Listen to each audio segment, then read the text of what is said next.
隣人に合コされた挙句バラバラ遺体にされてしまった美人三姉妹。うだつの上がらない人生を送っていた犯人にとって彼女たちの姿はあまりにも眩しすぎたんです。2009年2月10日、中国広西チワン族自治区南寧市。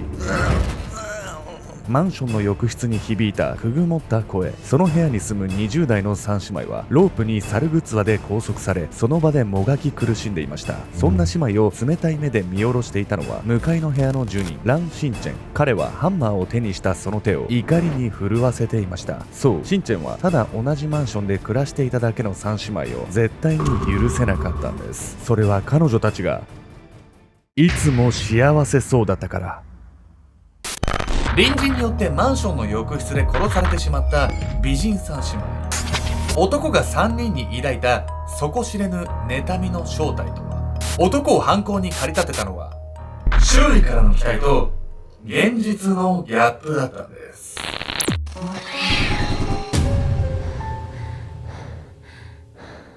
おさすけんちゃんです。いや、みみこんで最近も私ね、バドミントンやってるんですけど、ほんと悲しいことがあって、ガットって言ってさ、ラケットに糸を張んのよ。いつもは23ポンドで張るの。普通1ポンドだもんね。全然知らないでしょ。それを、ちょっといけると思って、3ポンドだけで26ポンドで張ったの。強く張るとデメリットがあって、めちゃくちゃ切れやすいの。張るだけで5000円くらいかかるのよ。張ったばっかりの26ポンドが1日でしかも一瞬でプチーンって切れちゃって、だから、23ポンドにこれからしようって思った話。いらねえ、その話。知らねえよ。もうでもやってみたいね。サロンでとかでさ、バドミントンかなんかの大会を開きます。今回ご紹介するのは中国で発生した三姉妹のバラバラ殺人事件について。犯行内容も非常に凄惨なんですけれども、注目すべきはね、これ犯人の動機なんです。三姉妹を揃って殺しちゃうなんてさ、結構狂ってなければできなそうに思えるんだけど、動機なんてあるの？犯人はね、とある事情から自身の人生にすごい大きな挫折感を持っていたんです。そこからね、殺人に発展するのは異常なんですけれども、子供の頃ね、親がめちゃくちゃ厳しかったって人は似たようなね、悩みをね、持っているかもしれません。明るく社交的で何の曇りもない人生を送っていた三姉妹。彼女たちは幸せなその日々の中で突如姿を消してしまうんです。美人姉妹の行方。2009年2月10日、中国広西チワン族自治区南寧市。今お店を閉めたからそっちに向かうね。電話越しに父親にそう告げた女性の名はタン・ジェメイ。彼女は2人の妹シャン・チャオピンと共に勤務先の衣料品店の閉店準備を終えたところでした。彼女たちは店のオーナーである長女を含む4姉妹。3人の妹たちは事業を成功させた長女によってスタッフとして呼び寄せられていたんです。ショッピングモール内に構えられた店舗に勤務する3姉妹は美人で明るく社交的。客や通行人たちも楽しそうに働く彼女たちをいつも微笑ましく見ていました。その日仕事を終えた3姉妹は父と合流し夕食を共にすることに。その帰りの際、四女のチャオピンは父にこう声をかけます。明日広州まで車で行くんだけど、ついでに職場まで送ってこうか。チャオピンは翌朝9時に父を迎えに行く約束をし、三女のシャンと2人で帰宅。次女のジュメイはまた別の部屋に住んでいたのですが、夜に妹たちの部屋に洗濯をしに行くことを伝え、その場は解散となったんです。そして翌日の2月11日朝9時半頃、出張に出ていた長女に父からこんな電話が入ります。チャオピンのやつ9時に迎えに来るって言ってたのにまだ来ないんだ。家に電話しても誰も出ないし、何かあったのかと思って。父の話を聞いた長女はすぐ自身の衣料品店の隣の店のオーナーに連絡を入れますが、案の定3姉妹はまだ出勤していないと言います。胸騒ぎを覚えた長女は出張を切り上げ、父を連れて妹たちが暮らしているマンションへ向かったんです。マンションへ到着すると、妹たちが出勤に使っていたバイクは置きっぱなしの状態。長女と父は部屋の中も確認しましたが、中はもぬけの殻で、洗濯機には洗いかけの衣服が。その洗濯物は次女のジュメイが約束通り妹たちの部屋まで洗濯をしに来たことを物語っていました。洗濯物もほったらかしでどこへ行っちゃったの。部屋の様子に不安を覚えた長女と父はすぐに警察へ通報。しかしその後数日、妹3人の行方は一切わからなかったんです。3人が一気にいなくなるってさ、もう明らかにただごとじゃないわよね。どっかに連れ去られちゃったとかってこと？犯人がね、どのように犯行に及んだのか非常に気になりますよね。そして数日後、3姉妹は予想だにしない姿で発見されるんです。3姉妹がいなくなってから5日後、2月16日の午後、それは2人の土木作業員が建設現場の外れの林へ休憩にやってきた時、なんだ、すごい匂いだな。その場に充満していたのは何かが腐ったような異臭。そして2人が匂いの元をたどっていくと、溝の中に薄汚れた布製の袋が2つ転がっていたんです。作業員たちは恐る恐るその袋へ近づくと中身を覗きました。すると袋の中には人間の手足が入っていたんです。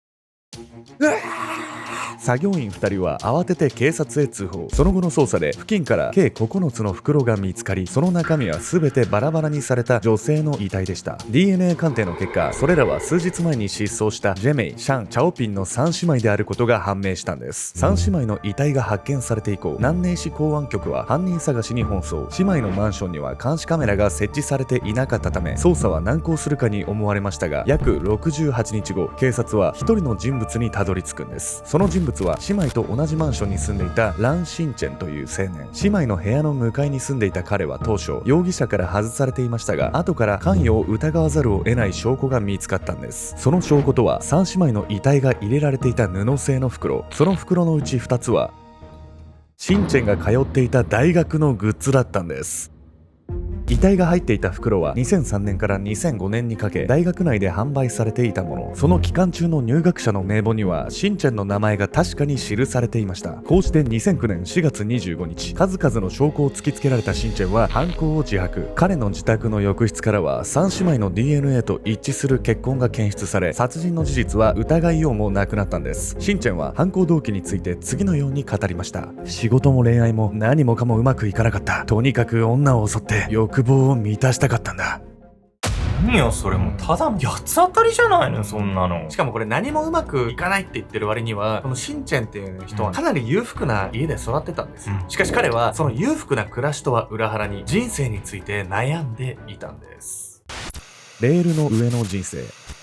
3姉妹を殺害したシンチェンは南寧市内のキッチンキャビネットの会社へ勤務していた青年。高級官僚の父を持つシンチェンは非常に裕福で、事件当時暮らしていたマンションも南寧で働く彼のために両親が買い与えたものでした。しかしシンチェンは自身に与えられたその環境を決して幸せだとは思っていなかったんです。俺は自分一人では何も決められない。何もできない。こんな人生もううんざりだ。そう、シンチェンはエリートの家系で育った自身の出自に人知れず葛藤を抱えていたんです。事件の前年の2008年、シンチェンは満面の笑みを浮かべ両親にこんな報告をしました。父さん、母さん、俺彼女ができたんだ。今度紹介するよ。当時23歳のシンチェンにとって生まれて初めてできたその恋人。両親もきっと歓迎してくれると、彼は半ば興奮気味に恋人がどんな人なのかを説明したんです。するとシンチェンの父は言いました。お前な、そんな低学歴の貧乏人と付き合うんじゃないよ。体裁を気にする父親は息子の恋人の家柄を知るなり、シンチェンを強く叱りつけました。シンチェンの両親は彼には何でも買い与え、甘やかしてる面もありましたが、非常に過干渉だったんです。そして父親に命じられ、シンチェンはその年のうちに恋人との別れを選ぶことに。犯人がやったことを擁護は絶対できないんだけど、これは本当にもう息が詰まりそうな環境よね。恋人くらいさ、自分で選ばせてほしいよね。そしてシンチェンの挫折はそんな過干渉な親に反抗したことがきっかけなんです。幼い頃から常に両親の言いなりで育ってきたシンチェンは、恋人との破局をきっかけに両親に反発。大学卒業後の就職先も両親の意見を無視して自分の意思だけで決めました。しかし結局仕事は長続きせず、両親からの重圧は余計に増していったんです。お前はいつまでフラフラしてるつもりなんだ。帰省のたびに父から叱責され、シンチェンはみるみる自己嫌悪に陥っていきました。父さん、母さん、もう俺の生活について何も言わないでほしい。期待に応えられなくてごめん。親の敷いたレールを外れてしまえば自分では何もできない。そんな無力感をシンチェンは誰にも相談できず、ただ日記に綴っていたんです。仕事や恋愛について両親に責め立てられる日々で、彼は精神を病み、アルコール依存症に。確かに仕事のことで責められるのは辛いことよ。でもまだまださ、巻き返せるチャンスはあるわけじゃない。やり直そうって思わなかったのかしら。それがですね、シンチェンにとっては自分自身の能力のなさっていうのを突きつけられることは何よりも耐え難い人物だったんですよ。それがなんでかっていうと、実は彼はヒーロー型アダルトチルドレンと言われてるんです。というわけで本日のメトラキーワード、ヒーロー型アダルトチルドレンについて。アダルトチルドレンは主に生育環境が要因となり、大人になっても感情的に不安定な部分を抱えている人のこと。中でもヒーロー型アダルトチルドレンはエリート家系の出身者に多く見られるんです。ヒーロー型アダルトチルドレンは学歴や職業、収入など他者と比較できる優秀さに強いこだわりを持っていることが特徴。自分の非を認められない、他人を見下すなどの傾向が見られ、人間関係に支障をきたすことも少なくないんです。ヒーロー型アダルトチルドレンは失敗を強く恐れており、挫折を経験した際に精神のバランスを崩しがち。幼い頃から両親の重圧にさらされ、大人になって自分一人で何もできない現実に自信を喪失してしまったシンチェンは典型的なヒーロー型アダルトチルドレンでした。こうして失意のどん底に陥っていったシンチェンは、自身とは真逆の充実した日々を過ごしているね、この三姉妹に対して憎悪の心をね、募らせていくんです。羨望と憎悪。2009年2月3日、春節の帰省から帰ってきたシンチェンは、誰もが穏やかに過ごす季節柄にもかかわらず、重苦しい表情を浮かべていました。父さんと母さんと顔を合わすと、いつも説教ばかりだ。そうやってため息混じりにマンションの自室へ戻っていったシンチェン。その時目に入ったのが、向かいの部屋で暮らす姉妹のうちの一人、シャンの姿でした。彼女の隣には若い男性が。シャンは何の気なしにシンチェンに軽く会釈をして部屋に入っていきますが、彼としては心中穏やかではありませんでした。クソが、人の気も知らないで幸せそうにしやがって。人生の何もかもがうまくいっていないと感じていたシンチェンは、仕事も恋愛も充実した日々を送っている三姉妹に日頃から妬みの感情を抱いていました。そして精神的に弱っていたこともあり、三女シャンが彼氏と仲睦ましくしている姿を目の当たりにした彼は、怒りを抑えきれなくなってしまうんです。シンチェンは強く思いました。こうなったらあいつら3人とも犯してやる。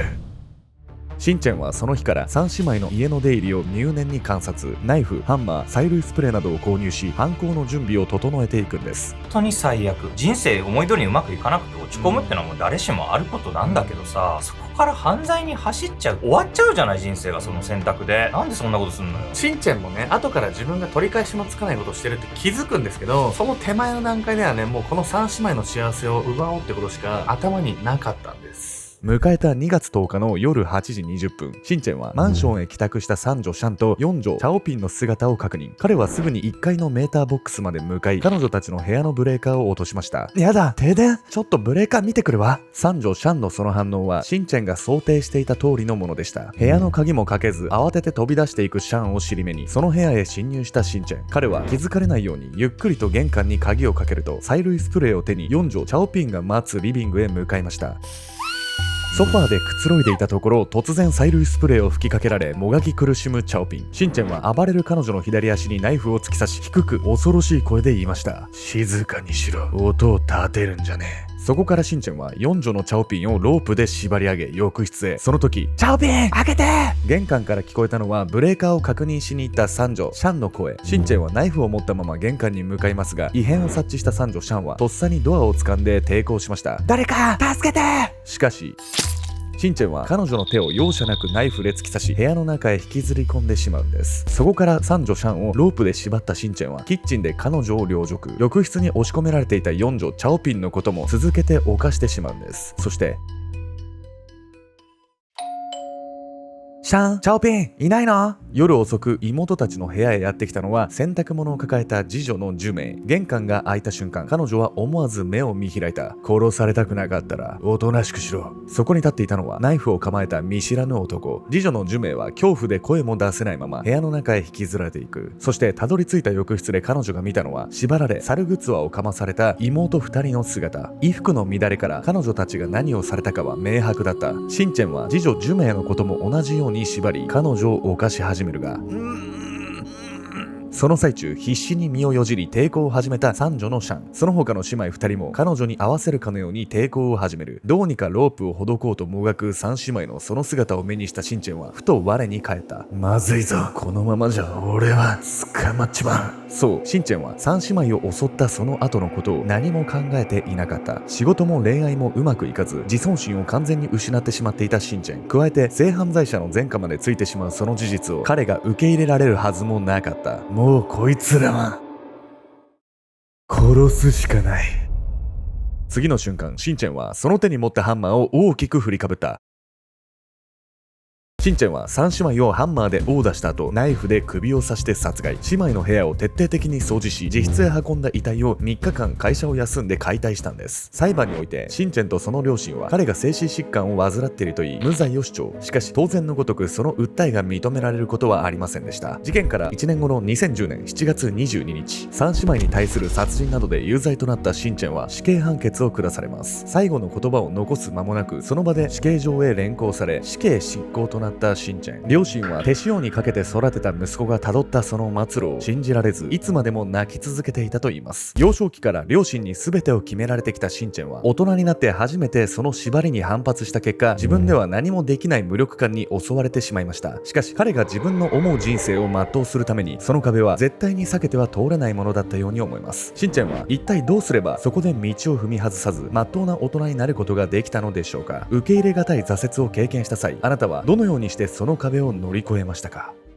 おざっす。皆さんね、いつもね、ご視聴ありがとうございます。ここでね、僕ら自身のね、悩みの共有でもあるんですが、はい、最近ね、YouTube もね、規制厳しいんですよ、本当に。でね、皆さんもね、感じてると思うんですよ。昔のね、YouTube と比べて、規制厳しいなと。まあ、アルゴメトリ限らずね、もう YouTube 全体でですよ、本当に。なので、まあ、ちょっと今、ね、YouTube で規制されちゃう動画っていうのは全部ね、秘密結社アルゴメトリの方にアップロードさせていただいてるんですけども、まあ、具体的にはね、今 YouTube で見せれないね、動画っていうのはこういう動画になります。まあそれこそ最近話題になった、いろんな人が拉致されてる KK 円区に関する動画だったりとか、あとはこれもう本当に超有名事件なんですけど、ハローキティ殺人事件。ハローキティの人形の中にちょっといろいろ入ってたっていうね、話なんですけど、まああとはね、もう本当にちょっと都市伝説界隈でも話題になっているね、ディープステートに関する事件とか、あとは初期だったらエプスタイン島事件とかね、ここもちょっと繋がってたりするんですけど、また北九州監禁連続殺人事件だったりとか、まあ本当はちょっと YouTube でやりたいなと思いつつも、ちょっとやっぱもうアップした瞬間に規制の表示が出るんですよ、実はこれ。チャンネルの機器をね。そうそうそう。なので、ちょっと致し方なくね、オンラインサロンの方にアップロードはさせていただいてるんですけれども、まあ、ただね、オンラインサロンも意味はあって、まあ一応このサロンのね、収益の一部っていうのは、まあ、犯罪被害者の方だったりとか、あとは災害の被害者の方に寄付はさせていただいてます。まあ、つまりね、これ秘密結社アルゴメトリに入って動画を見るだけで、サロンを通じてね、皆さん寄付をね、行っていただいてるのと同じになるんです。あとはサロン限定のね、ライブ配信だったり、僕とヤミコさんと1対1でね、本当にオンラインでね、お話しできるワンオンワンの企画も、ね、すごい好評なんです。はい、あとはね、これ実際にね、対面しました皆さんと、僕とヤミコさんがオフ会を開いて、東京でね、オフ会を開いた時の様子の写真です。まあ、というわけでね、本当にサロンもコンテンツ盛りだくさんで、こういった感じでね、入ってよかったなっていう声、多数いただいております。まあ、とはいえね、ちょっといきなりお金払ってね、動画見たことないよ、みたいな。ちょっと不安だよっていう方もね、いると思うんで、今回ね、特別にね、もう新春っていうことで、新春無料キャンペーンを実施させていただきたいと思います。まあ今この動画を見ている方が、今このタイミングで入会すればですね、無料で限定動画が見放題なんです。まあ、ですがね、ちょっとこちらの無料キャンペーン毎回好評で、僕らもね、ちょっと上限をつけてはいるんで、いきなり締め切っちゃう可能性あります。なので、今まさにこの動画見てる方は、お早めにね、固定コメント概要欄の方から秘密結社アルゴメトリをぜひチェックしていただければと思います。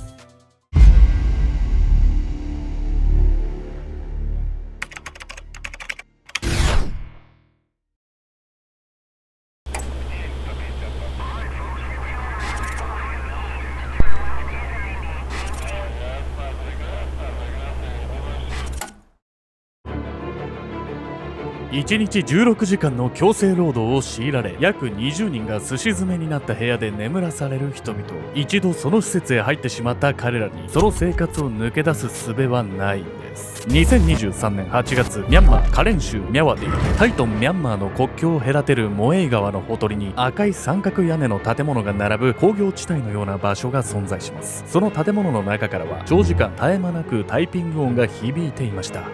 どうにか今日もノルマは達成でききた。痛い目を見ずに済みそうだ。うつろな目でパソコン画面を眺めていたのは中国人男性のシュウ・ボーチュンさん。彼を含む数百人の人々がその建物の中でひたすらパソコンに向き合っていたんです。シュウさんたちが行っているのは SNS などを介して金銭を騙し取る投資詐欺。彼らは無理やりその作業を強いられていましたが、途中で投げ出すようなものは一人もいません。その理由は深夜2時を回った頃明らかになるんです。お前今日もノルマ未達か。勘弁してください。連日詐欺のノルマを達成できていなかったその男性は悲鳴を上げながら数名の男に引きずられていきました。そしてこの後彼は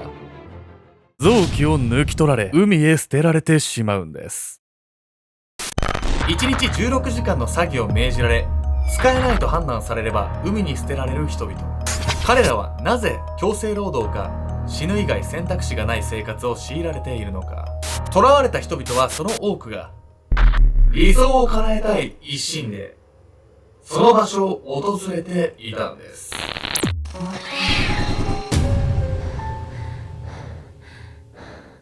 この動画の続きはオンラインサロン秘密結社アルゴメトリーでご視聴ください。